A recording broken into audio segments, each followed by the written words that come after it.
B ちゃん、何これ。貴様に我の力の一部をくれてやる。これやば。胸の内側に温かな感触が。Sasaki and Peeps. This, even though I'm very barely into this winter season, this might be the best season opener of the season, and it might be one of the best that we're gonna get this season. Not only did we get a 48-minute opening episode, which is incredible. It's not very often that we see these huge openers of like 45 minutes, an hour season openers. They have been becoming more common, but like last season, I don't think I saw one episode extend beyond the 25-minute runtime that we typically get.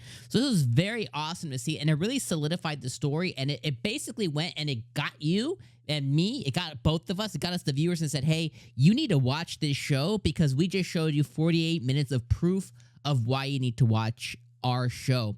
And I love when animes do this because it's like, most of the time when I'm talking to, you guys, I'm talking to you in the comments, it's one of those things of like, well, you got to watch, 2 or you got to watch 3 episodes to really determine if you really got to watch, because you got to see enough of it, So when anime come out and say, hey, you don't got to watch 3 episodes, baby, 1's good enough, which I always believe 1's good enough. But, they said, hey, we're going to give you all this runtime and here's why you got to watch the show. Now, what makes Sasaki and Peeps really special, and this is why like it's a must watch for me, is first off, it features a character that's not a kid.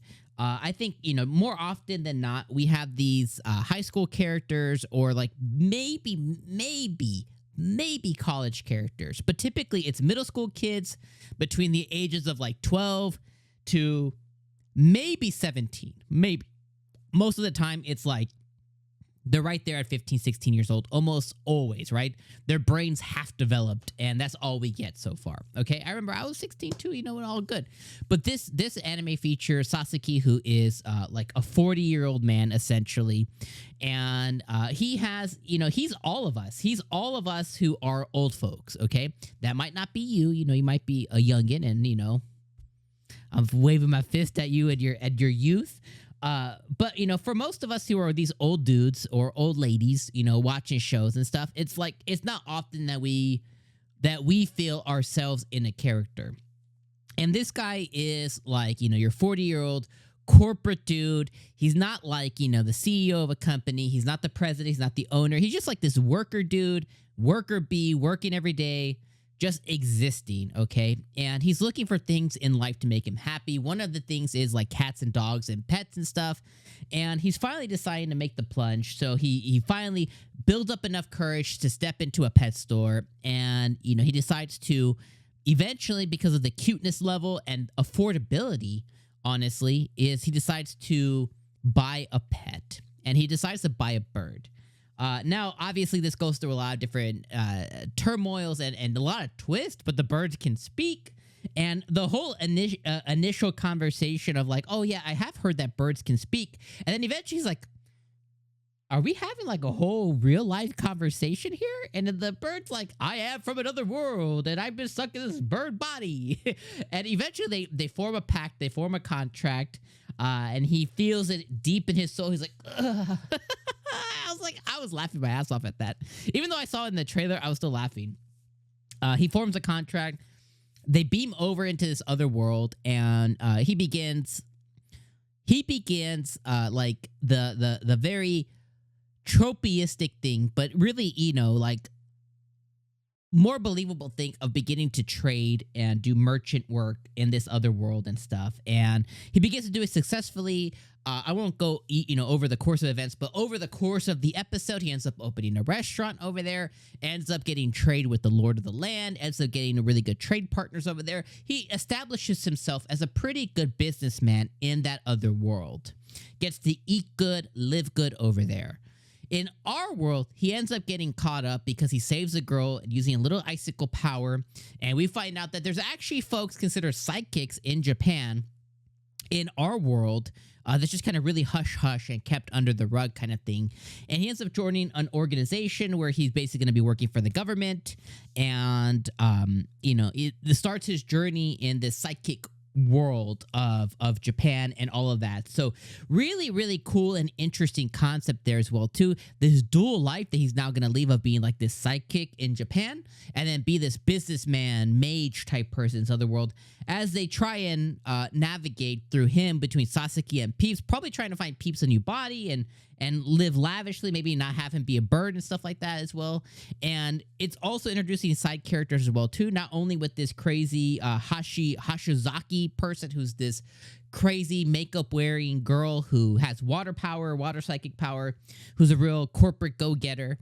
And she wants to save the world kind of deal, which I'm sure that's going to introduce a lot of turmoil into his life later. But it also introduced his neighbor, very sad girl, young girl, probably high school girl, who you can really sympathize with as well too, because this girl basically, her mom, single parent, mom's bringing over a new guy all the time, so she's constantly outside. Mom's not realizing what she's doing to daughter's looking for some semblance of somebody to care for her, somebody to have some kind of relationship with in some way, shape, or form. And for whatever reason, she sets her sights on this Sasaki guy. Probably because he's kind, he's close, he's kind, he treats her well. So apparently she developed maybe she just has a thing for old dudes, but she seems to have developed some kind of feeling, whether it's friendship, whether it's romantic, whether it's just like a father figure type thing. We don't know yet, but she's developed some kind of idea of this dude. So she'll probably be a reoccurring character. Maybe he'll take her to another world. I don't know exactly what's going to happen there yet, but he's developing this really cool little relationship with the girl next door kind of thing. So can't wait to see what happens more about that too. Very cute. Obviously she's going through a lot of stuff with mom and stuff. So hopefully he's able to be some kind of friend, father figure, mentor. Maybe it's romantic. I don't know. We'll end up seeing what it ends up being, but it's established at least those two characters. And then his boss, which is the Hashizaki person, supervisor, they seem like they're going to have an interesting dynamic as well, too, as he's already tested him and stuff. So, again, this has just set up a lot of really interesting concepts, a lot of really interesting stuff here. 40-minute runtime, and I'm like, yeah, this anime is it. I'm only 2 animes deep into winter, but this is definitely my favorite so far. I just see myself in this dude. You can really, empathize with him. You can really see yourself in this character, not in a weird way, but just as okay, I connect with him more, just because the age gap is less. My connection to a high school kid versus old dude. Unfortunately, I'm leaning more towards old dude now, but it's just really cool to see. So, anyways, I absolutely love it. I understand this is not for everybody, as always. You always have to put that caveat of I love it, but understand that this might not be for everybody. If you're a younger person, you might not really connect with old dude in corporate job, and you might ask a lot of why questions, why doesn't he quit? Why doesn't he do that? Why, if he's unhappy, why doesn't he just... You don't quite get that yet, and I totally get it. Also, the bird thing, you might not like the bird thing. Also, the young girl next door, you might find that weird. Totally okay to find that weird. Just, don't watch the show. The makeup-wearing cop weirdo, you might not like her a lot. The going back and forth between the other world, being a merchant guy, being tropistic, you might not like that. Totally okay. A lot of reasons to not like it, a lot of reasons to absolutely love it. Whatever the side of the fence you're on, let me know in the comments down below why you're going to watch it, why you're not going to watch it. And of course, I appreciate you guys being here. Can't wait to see more. I'll see you for episode 2. Peace.